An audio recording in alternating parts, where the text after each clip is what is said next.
Uttarakhand chief minister అయినటువంటి పుష్కర్ సింగ్ ధామీ గారు అయితే జూలై 10వ తారీఖున ఆపరేషన్ కలనేమి లాంచ్ చేయడం జరిగింది.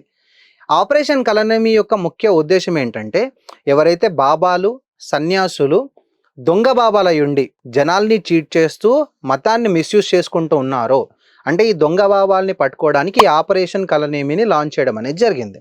కలనేమి అంటే ఎవరనంటే, లైక్ హిందూ మైథాలజీని మనం చూసుకున్నట్టయితే కలనేమి అని ఒక రాక్షసుడు ఉండేవాడు.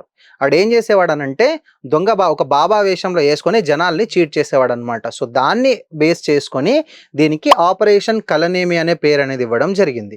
ఎందుకు సార్ అనంటే, to protect the dignity of the true people, ఎవరైతే నిజమైనటువంటి సన్యాసులు ఎవరైతే ఉన్నారో, నిజమైనటువంటి బాబాలు ఎవరైతే ఉన్నారో వాళ్ళ డిగ్నిటీని ప్రొటెక్ట్ చేయడానికి, అలాగే టు ప్రొటెక్ట్ ది సనాతన ధర్మ ఫ్రమ్ మిస్యూజింగ్ ఇట్, జనాల్ని మోసం చేయడానికి మతాన్ని ఆధారంగా చేసుకున్నటువంటి ఈ ఫేక్ బాబాలు ఎవరైతే ఉన్నారో వాళ్ళని ఫైండ్ అవుట్ చేసి సనాతన ధర్మాన్ని సేవ్ చేయాలి అనే ముఖ్య ఉద్దేశంతో ఈ ఆపరేషన్ కలనేమిని లాంచ్ చేయడం అనేది జరిగింది.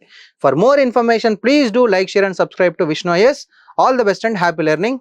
జై హింద్.